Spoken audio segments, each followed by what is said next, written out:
সুপ্রভাত। পরীক্ষা প্রস্তুতি ইউটিউব চ্যানেলে তোমাদের সকলকে আরেকবার ওয়েলকাম। পিএসসি মিসলেনিয়াস এক্সাম এই অনলাইন অ্যাপ্লিকেশনের ডেট ইনক্রিজ করা হয়েছে, এক্সটেন্ড করা হয়েছে। যারা করতে পারোনি তোমরা অবশ্যই করে নিও অনলাইনে ফর্ম ফিল আপটা। কারণ হচ্ছে এখানে আরো আপার এজ লিমিট যেটা সেটাতে আরো ছাড় দেওয়া হয়েছে 5 বছরের।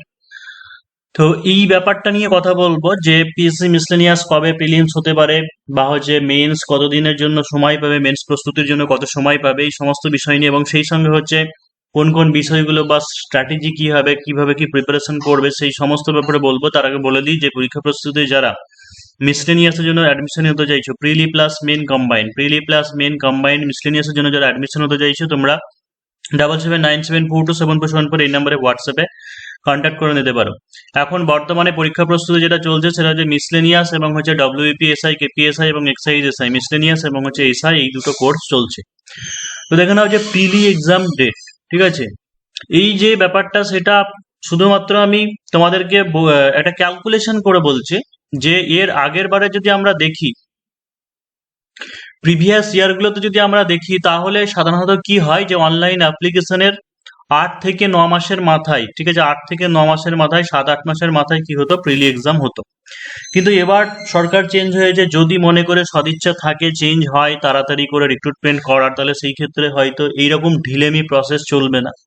বা যেটা মোটামুটি একটা খবর শুনেছি, মানে শোনা গেছে যে পুজোর আগেই, অর্থাৎ সেপ্টেম্বর মাসে, পুজোর আগে যদি হয় তাহলে সেই ক্ষেত্রে কি হবে যে সেপ্টেম্বর মাসে প্রিলিমস এক্সাম হওয়ার সম্ভাবনা। যে সেপ্টেম্বর যদিও বা না হয় তাহলে পুজোর পরে, যেটা সাধারণত হয় দেখি পিএসসির এক্সাম গুলো, যে শীতের সময়ে হয়, অর্থাৎ নভেম্বর-ডিসেম্বর মাসের দিকে হয়, নভেম্বর-ডিসেম্বর মাসের দিকে হয়।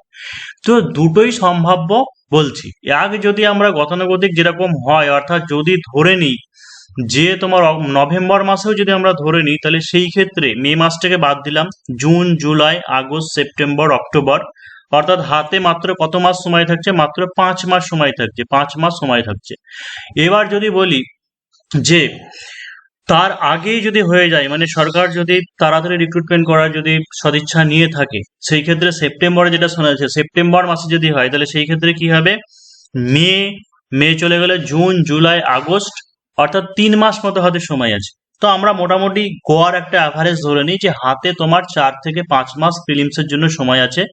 সেইভাবেই কি হবে, সেইভাবেই এগোবো। এবার রেজাল্টের ব্যাপার যেটা দেখো, যে রেজাল্ট এর আগে বলেছি যে প্রিলি এক্সাম হয়ে যাওয়ার পরে 7-8 মাস পরে রেজাল্ট দিতে, ধরে নিই যদি একটু আগে এগোয়, অর্থাৎ যদি দেখা যায় যে 3-4 মাসে যদি রেজাল্ট পাবলিশ হয়, ঠিক আছে, তাহলে এখানেও কি হবে যে মোটামুটি 2027 সালের তাহলে কি হচ্ছে, মার্চ এপ্রিল মাস নাগাদ তোমার হচ্ছে কি যে রেজাল্ট পাবলিশ হচ্ছে। তার মানে এটা হচ্ছে মে মাস, তার মানে মেন এক্সাম যেটা সেটা হচ্ছে আজ থেকে তোমার 1 বছর পরে, মিসলেনিয়াসের মেন এক্সাম যেটা সেটা হচ্ছে আজ থেকে ঠিক 1 বছর পরে হবে। কি যদি খুব তাড়াতাড়ি যদি মনে করে যে এগোবে, তাহলে হয়তো 8-10 মাস সময় পাওয়া যাবে। আমাদের সব সময় কম সময়টা ধরে নিতে হবে, যত বেশি সময় পাবো তত প্র্যাকটিসের সময় পাবো, প্র্যাকটিস, মক টেস্ট, এই সমস্ত দেওয়ার সুযোগটা পাবো, সময়টা পাবো। কিন্তু 1 বছরের কম আমি ধরে নিই যে আজ থেকে হয়তো মেন পরীক্ষা তুমি 8 থেকে 9 মাস পরে হয়তো দেবে, এরকম একটা টার্গেট করে নিচ্ছি। সেই অনুযায়ী আমাদেরকে সিলেবাস শেষ করতে হবে। তো এইরকম একটা টার্গেট নিয়ে গিয়ে চলো পরীক্ষা প্রস্তুতি সেইভাবে কোর্স করানো হচ্ছে। 1 বছরের কোর্স রাখা হয়েছে প্রিলিমেন কম্বাইন্ড, সেইভাবেই 1 বছরের কোর্স প্রিলিমেন কম্বাইন্ড এখন থেকেই। তবে মেন্সও স্টার্ট হয়ে গেছে, তোমরা যারা অ্যাডমিশন দিয়েছো এই নাম্বারে হোয়াটসঅ্যাপে কন্ট্যাক্ট করে নিতে পারো, 7797427474। এবার এখন থেকে কিভাবে দেখো যে প্রস্তুতি নেবে, যে প্রিলির উপর বিশেষ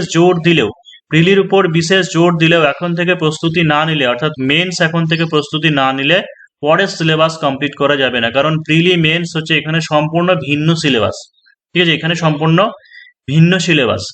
অর্থাৎ প্রিলিমসে যে 150 নম্বরের জিকে থাকবে, মানে 75 কোয়েশ্চেন থাকবে 2 নম্বর করে, আর যে ম্যাথ থাকে 25 কোয়েশ্চেন থাকবে 2 মার্কস করে।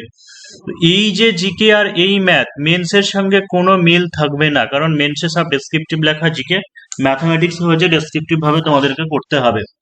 সুতরাং এই প্রিলির পড়া কোনো কিছুই তোমার মেন্সে কাজে লাগবে না। হ্যাঁ, যেগুলো জিকে শর্ট কিছু 2 নম্বরের থাকে সেইগুলোর ক্ষেত্রে হয়তো কাজে লাগতে পারে, কিন্তু বেশিরভাগটাই ধরে রাখো সম্পূর্ণ নতুন।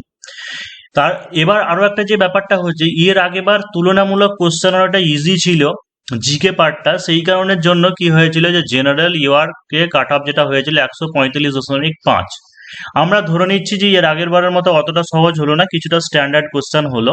তা যেমনই হোক না কেন আমাদের যেটা টার্গেট রাখতে হবে সেটা হচ্ছে 130 থেকে 140-এর মধ্যে ইউআর ক্যাটাগরি আমাদেরকে একটা টার্গেট রাখতে হবে যে এই স্কোরটা আমাকে অ্যাচিভ করতে হবে, না হলে আমি কম্পিটিশনে টিকতে পারবো না, অর্থাৎ মেন্সের জন্য কোয়ালিফাই করতে পারবো না। নর্মালি যেরকম থাকে ভ্যাকান্সি প্রায় ধরে রাখতে পারে যে 400 600 700 800 এরকম থাকে, মানে মোটামুটি 700 একটা আমি ধরে নিলাম, 700 বা 800 একটা ধরে নিলাম যে এরকম একটা ভ্যাকান্সি থাকবে। তো এর সাধারণত কি করা হয়, 10 থেকে 12 গুণকে কোয়ালিফাই করানো হয়, অর্থাৎ মেন্সের জন্য তোমাকে কোয়ালিফাই করানো হবে প্রায় 8 থেকে 10 হাজার ক্যান্ডিডেট, ঠিক আছে, 8,000 থেকে 10,000 ক্যান্ডিডেটকে কোয়ালিফাই করানো হবে। তো এই 8 থেকে 10,000 ক্যান্ডিডেটের মধ্যে তোমাকে আসতে হবে, প্রিলি কাট অফটা ক্লিয়ার করতে হবে। যদি মেন্সে এর নাম্বার যোগ হয় না, কিন্তু কাট অফ ক্লিয়ার করার জন্য তোমাকে এই নাম্বারটা ক্যারি করতে হবে। তাহলে প্রথমত একটা জিনিস যে মেন্স তুমি খুব ভালো করে প্রিপারেশন করছো, প্রিলি যদি প্রিপারেশন না হয়, যদি পাস না করতে পারো তাহলে বৃথা যাবে সেই প্রিপারেশন করাটাই। তাই তোমাকে এটা সিকিউর করতে হবে যে প্রিলিমস যেন তুমি আরামসে কোয়ালিফাই করে যাও, অর্থাৎ এই দোদুল্য মানে যেন না থাকো যে পাস করবো কি করবো না, এই চিন্তায় তুমি মেন্সের প্রিপারেশন ভালো করে করতে পারছো না, এটা যেন না মনে হয়।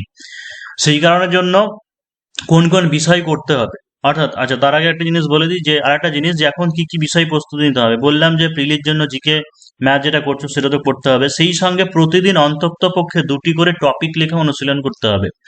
অর্থাৎ বাংলা ইংরেজি দুটোর ক্ষেত্রে কি আছে, রিপোর্ট আছে, ট্রান্সলেশন আছে, তারপরে প্রেসি বা হচ্ছে সারাংশ লেখা আছে, আর একটা যেটা সেটা হচ্ছে ইংলিশ গ্রামার বা হচ্ছে বাংলা হচ্ছে ব্যাকরণ আছে।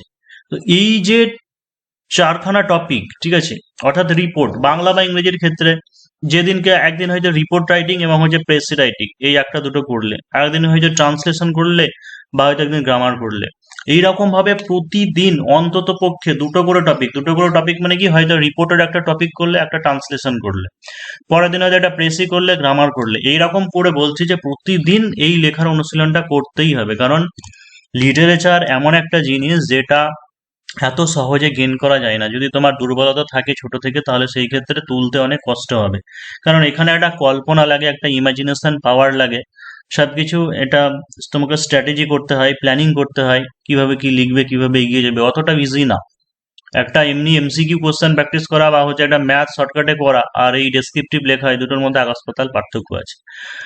তো সেইভাবে দুটোই করতে হবে, সেই কারণে প্রতিদিন এখন থেকে লেখাঅভ্যাস করতে হবে। তার জন্যই পরীক্ষা প্রস্তুতি কি হয়েছে, বাংলা ইংরেজি ম্যাথ ডেসক্রিপটিভ এখন থেকেই শুরু হয়ে গেছে, ঠিক আছে। সেটা যদি মানে যদি তোমার মনে হয় যে কিভাবে কি প্রস্তুতি নেবে ঠিকঠাক বুঝতে পারছো না, তাহলে সেই ক্ষেত্রে চাইলে পরীক্ষা প্রস্তুতিতে অবশ্যই অ্যাডমিশন নিয়ে নিতে পারো। ক্লাস অলরেডি 1 সপ্তাহ মতো হয়ে গেছে, আগেকার ভিডিও রেকর্ডিং সেই সমস্ত জিনিসগুলো পেয়ে যেতে। তো দেখো যে সিলেবাস কি কি তাহলে করতে হবে। প্রিলি যে জিকে সিলেবাস সাধারণত অন্যান্য পরীক্ষার থেকে পিএসসির পরীক্ষাগুলো একটু অন্যরকম হয়, চিরাচরিত বা তথাকথিত যে সমস্ত যে প্যাটার্নে এক্সাম হয় তার থেকে অন্যরকম হয়, কিন্তু প্রিভিয়াস ইয়ারে চিরাচরিত যেমন ট্র্যাডিশনাল কোশ্চেন হয় সেরকমটাই হয়েছিল। তাই আমাদেরকে সবই এখন করতে হবে, কারণ কোশ্চেনের একটা মডিফিকেশন আসছে, প্রতি বছর নতুনত্ব কিছু আসছে, যে এর আগেবার যেমন যেমন হয়েছিল হুবহু ওইরকম কোশ্চেন না দিয়ে হয়তো অন্য প্যাটার্ন ফলো করছে।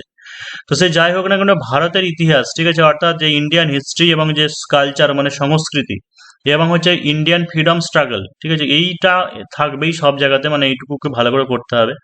এনসিয়েন্ট মিডিয়াভালের সঙ্গে সঙ্গে তোমার ইন্ডিয়ান ফ্রিডম স্ট্রাগল এই ব্যাপারটা করতে হবে। তবে সিলেক্টিভ পড়তে হবে, কারণ ডব্লিউবিসিএস এর মতো অতটা গভীর ডেপথে গিয়ে লাভ নেই, সিলেক্টিভ এখানে পড়তে হবে। পশ্চিমবঙ্গ খুব ভালো করে গুলে খেতে হবে। পশ্চিমবঙ্গর ডিটেলস, পুরো ডিটেলসটা, সীমানা বলো, তারপরে কোথায় কি আছে, সব পুরোটা ভালো করে, বা হচ্ছে পশ্চিমবঙ্গের ভূগোল, সেই সঙ্গে সীমানা, নদ নদী, ভারতের ভূগোল, তারপরে শিল্প সংস্কৃতি। আর স্ট্যাটিক জিকের উপর বিশেষ জোর, স্ট্যাটিক জিকে যেগুলো সেইগুলোর উপর বিশেষ জোর, কারণ স্ট্যাটিক জিকে থেকে অনেক প্রশ্ন থাকে। যেমন যে গ্রন্থ, লেখক, ছদ্মনাম, এই বইয়ের উপরে 2-3টে প্রশ্ন থাকতে পারে। তারপরে যে পুরস্কার কোন ক্ষেত্রে দেওয়া হয়, এই পুরস্কারের উপরে ধরে রাখো যে 2টো কোশ্চেন থাকবে, যে কোন পুরস্কার কিসের ক্ষেত্রে জড়িত। তারপরে রিসেন্ট সাম্প্রতিক যে সমস্ত প্রাইজ বা অ্যাওয়ার্ড অনার যেগুলো দেওয়া হয় সেগুলোর উপরে থাকে। খেলাধুলা, কে কোন খেলার সঙ্গে জড়িত, সাম্প্রতিক ঘটনাবলী, পরিবেশ বা বিজ্ঞান সংক্রান্ত কোনো বিজ্ঞান সংক্রান্ত টেকনোলজি, সায়েন্স অ্যান্ড টেকনোলজির কোনো বিষয়, বা এনভায়রনমেন্টাল কোনো কিছু সামিট বা কিছু হয়েছে সেইগুলোর উপরে, বা বিভিন্ন সামিট, সামরিক মহড়া ইত্যাদি। তারপর যে প্রতিদিনের জীবনে বিজ্ঞান, এখানে যে বিজ্ঞানের ব্যাপার কোশ্চেন থাকে, এই জায়গাতে একটু স্মার্ট স্টাডি করতে হবে, কারণ বিজ্ঞানের বিষয় তো প্রচুর আছে। কোন কোন জিনিসগুলো পড়বো, যেমন এক হচ্ছে দৈনন্দিন জীবনে বিভিন্ন রাসায়নিক পদার্থ, অর্থাৎ বিভিন্ন যেমন খাদ্য লবণ বা হচ্ছে green vitriol, blue vitriol, fire ice, এইরকম ধরনের যে জিনিসগুলো আছে, বা মিউরেটিক অ্যাসিড কোনটাকে বলে, যে এই যে রাসায়নিক কেমিক্যাল কম্পাউন্ড আছে বা সাবস্ট্যান্স আছে, এদের রাসায়নিক নাম বা হচ্ছে সংকেত, এইটাকে করতে হবে। আর খনিজ আকরিক, তারপরে যে ফিজিক্সের মধ্যে বলতে পারো যে মহাকর্ষ বল বা অভিকর্ষ বল, বিভিন্ন যে নিউটনের গতিসূত্র সংক্রান্ত থেকে যে সমস্ত থিওরি, বা তোমার সেন্ট্রিফিউগাল ফোর্স, অবকেন্দ্র বল হচ্ছে বা হচ্ছে অভিকেন্দ্র বল, তারপরে হচ্ছে কার্য ক্ষমতা, ওয়ার্ক পাওয়ার, এনার্জি, শক্তি, আলো, তড়িৎ প্রবাহ ইত্যাদি, এই সংক্রান্ত মানে ফিজিক্সের এই জায়গাগুলো থেকে একটু ডেপথে কোশ্চেন বলে এরকম কোশ্চেন আছে। অর্থাৎ এই যে জায়গাটা কোশ্চেন হয় সেটাকে বলা হচ্ছে যে একটু নলেজ আছে কিনা, মানে জিনিসটাকে বুঝেছে কিনা, মানে হুবহু যেটাকে বলা হয় কি, যে জ্ঞানমূলক কোশ্চেন না দিয়ে তোমার এখানে দক্ষতামূলক কোশ্চেন দেওয়া হয়, ঠিক আছে, বোঝার মানে বুঝেছো কিনা, মানে বোধমূলক, দক্ষতা বলছে যে বোধমূলক কোশ্চেন, যে ওই ব্যাপারটা সম্পর্কে তোমার আইডিয়া আছে কিনা, মানে কনসেপ্ট ক্লিয়ার আছে কিনা, সেই রকম ধরনের কোশ্চেন হয়। মানবদেহের বিভিন্ন গুরুত্বপূর্ণ অঙ্গ, তারপরে হচ্ছে হরমোন, ভাইরাস, লাইফ সায়েন্সের মধ্যে বা বায়োলজিক্যাল সায়েন্স, ব্যাকটেরিয়া, বিভিন্ন রোগ জীবাণু এবং রোগ জীবাণু টিকাকরণ, এখান থেকে কোশ্চেন থাকেই প্রতি বছর। অর্থনীতি, পরিবেশ আর হচ্ছে পলিটি, ইকোনমিক্স, এনভায়রনমেন্টাল স্টাডিজ এবং হচ্ছে ইন্ডিয়ান পলিটি, এখান থেকেও সিলেক্টিভ ভাবে তোমাকে করতে হবে।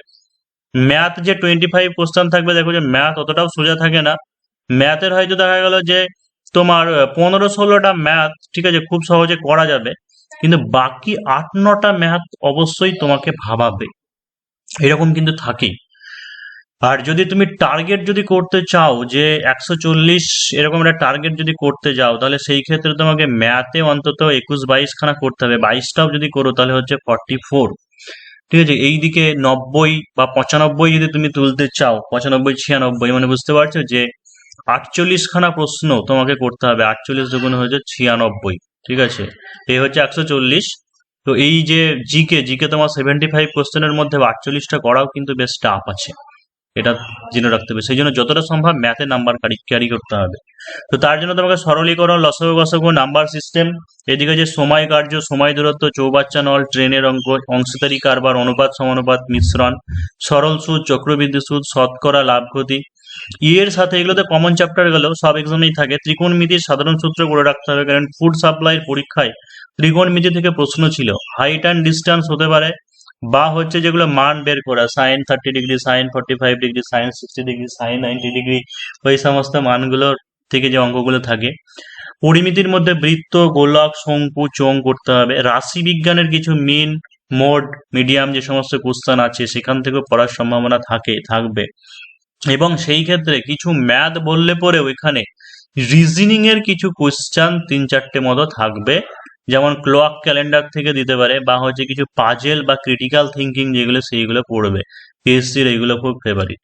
কিছু কিছু ম্যাথ এরকমটাও থাকে, 11-12 স্ট্যান্ডার্ডেও ম্যাথ কিন্তু দিয়ে দেয়, হয়তো লিমিট থেকে, ঠিক আছে, ওর একটা বেসিক জিনিস বা ওরকম ধরনের কিছু অনেক সময় থাকে, ফাংশনাল বা লিমিট এরকম কিছু মাঝে মধ্যে ভরে দেয়।